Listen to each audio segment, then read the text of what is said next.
عن النمام واهجره فما بلغ المكروه إلا من نقل.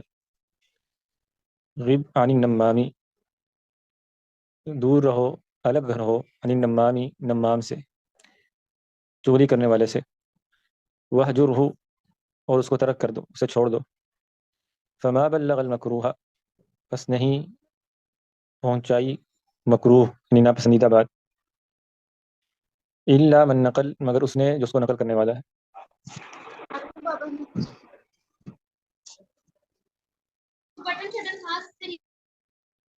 تو اس شعر میں چغل خور سے دور رہنے کی نصیحت کی گئی ہے کہ آپ چغل خور سے دور رہیں، کیونکہ وہی اصل جڑ ہے برائی کی، وہی اس بری بات کو آپ تک پہنچانے والا ہے.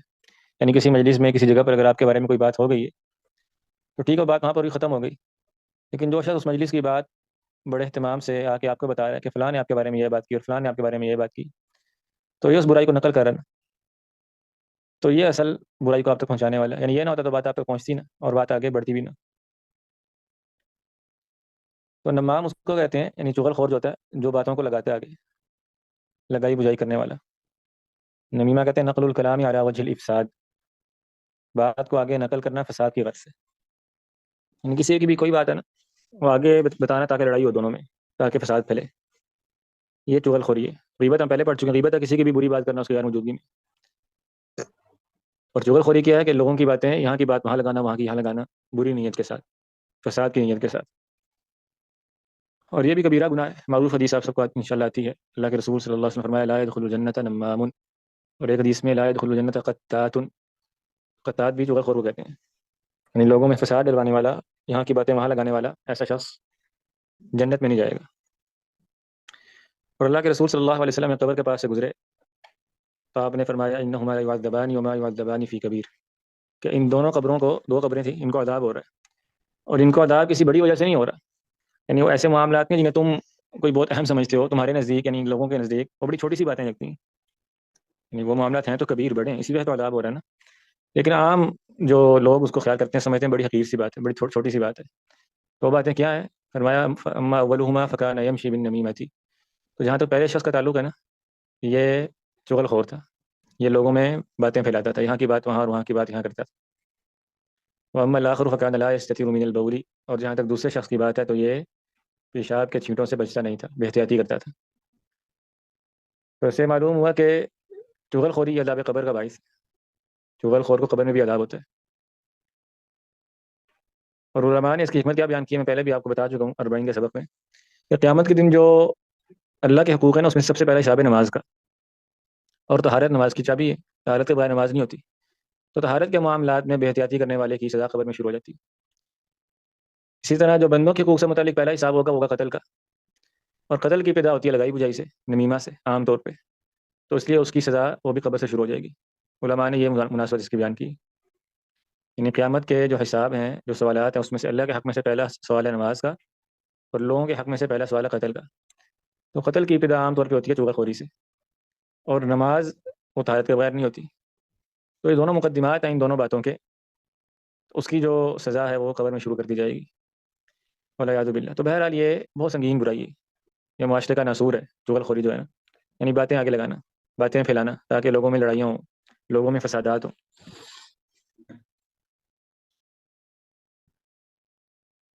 اور سلف صالحین سے ایسے بہت سارے مثالیں ملتی ہیں، واقعات ملتے ہیں کہ وہ چغل خور کا منہ بند کر دیا کرتے تھے، یعنی اس کو سخت جواب دے کر اس کی جو نیت تھی، جو اس کا مقصد تھا، اس کو وہیں پر ختم کر دیا کرتے تھے. مثال کے طور پہ سلف میں سے کسی کے پاس ایک شخص آیا، اس نے آ کر کہا کہ فلاں کے بارے میں ایسے کہتے ہیں. تو انہوں نے کہا ما وجد الشیطان رسول غیرک، شیطان کا سفیر تم نہیں ہو، شیطان کوئی اور قاصد نہیں ملا تھا، کوئی اور پیغام رساں، کوئی اور بندہ جو تمہیں بھیج دیتا. تو اس طرح کا جملہ کہہ کے چغل خور جو ہے نا، اس کی حوصلہ شکنی کر دینی چاہیے، اس کے فساد کو وہیں پر ختم کر دینا چاہیے. جب بھی کوئی بندہ آپ تک کوئی بات پہنچائے نا کہیں سے، تو آپ نے کیا کرنا ہے؟ آپ نے کچھ اقدامات کرنے ہیں جو شرع آپ پر لازم ہے، ضروری ہیں آپ پر. سب سے پہلی بات آپ نے کرنی ہے اس کی تکذیب. کوئی بھی بندہ آپ کو کوئی بات پہنچاتا ہے، کوئی ایسی بات جو فساد والی ہو، آپ کے رشتہ داروں سے متعلق، آپ کے دوستوں سے متعلق، کوئی منفی بات آپ کو پہنچاتا ہے، پہلی بات آپ نے کیا کرنی ہے؟ اس کی تکذیب کر دینی ہے، اس کو جھٹلا دینا ہے. کیونکہ یہ اللہ تعالیٰ کا فرمان ہے نا، فتبینوا ان جاءکم فاسق بنبأ فتبینوا، اگر کوئی فاسق تمہارے پاس خبر لے کر آئے تو اس کی تفتیش کر لو. اس کی تصدیق نہ کرو، مطلب اسے مان نہ لو فوراً. سب سے پہلی فرصت میں اس کو آپ جھٹلا دیں، اس خبر کو آپ سچا نہ سمجھیں. دوسرا کام آپ نے کیا کرنا ہے کہ اس خبر کی بنیاد پہ آپ نے کوئی گمان نہیں پالنا. اجتنبوا کثیرا من الظن، یعنی آپ کو کسی نے کہا نا کہ آپ کا فلاں جو دوست ہے نا وہ تو اس مجلس میں بڑی آپ کے بارے میں ایسی اور ایسی بات کر رہا تھا، تو اب آپ اس کو سینے کے ساتھ لگا کے بیٹھ جائیں اور اس بنیاد پہ آپ ایک گمان پال لیں. یہاں پر جائز نہیں ہے، یہ شرعن حرام ہے کسی مسلمان کے بارے میں گمان پال لینا بغیر کسی سبب کے. چغل خوری کوئی ایسا سبب نہیں ہے جس کے بارے میں جس کی بنیاد پہ گمان پالا جائے. تیسرا کام آپ نے کیا کرنا ہے کہ اس چغل خور کی حوصلہ شکنی کر دینی، اس کی بےزتی کر دینی اس کے منہ پر. یہ ضروری ہے، یہ اس فساد کو وہیں پر ختم کر دینے کے لیے لازمی ہے. اگر اس کی بات کو آپ غور سے سنیں گے آپ کہیں گے ہاں یہ تو بڑی اہم بات ہے، اور بتاؤ کیا ہوا تھا فلاں موقع پر. یہ آپ کہیں ہاں آئندہ بھی ذرا نظر رکھنا ہے کیا کیا کہتا ہے میرے بارے میں. تو اگر آپ کا رویہ ہے تو آپ پھر اس جہنمی کام میں اس کے معاون ہیں. اللہ سے ڈرنا چاہیے. کوئی بھی بندہ جو آپ کو کوئی بات لگانے والا ہے اس کی حوصلہ شکنی کر دیں، اس کو سخت جواب دے دیں، یا کم از کم جو سادہ ترین لفظوں میں اس کو اللہ سے ڈرائیں. اس کو کہیں تم یہ کیا کوئی اچھا کام کر رہے ہو. اور یاد رکھیں جو بندہ آپ کی کسی کی بات آپ تک پہنچانے والا نا وہ کل آپ کی بات کسی اور کو بھی پہنچائے گا. مقولہ ایک مشہور من نم ملک نم علیہ کا، جو تمہارے لیے چغل خوری کرتا ہے نا وہ تمہارے بارے میں چغل خوری بھی کرے گا، تمہاری باتیں بھی لوگوں کو بتائے گا. کیونکہ ایک عادت ہے، کوئی بندہ اتنا سگا نہیں ہوتا کہ صرف لوگوں کی خبریں ڈھونڈ کے آپ تک پہنچاتا ہو، بلکہ جس کی عادت ہوتی ہے تو وہ ہر کسی کی خبر ہر کسی کو پہنچاتا ہے. تو اس لیے تیسرا کام آپ نے کیا کرنا ہے، اس کی حوصلہ افزائی، اس کی حوصلہ شکنی کر دینی.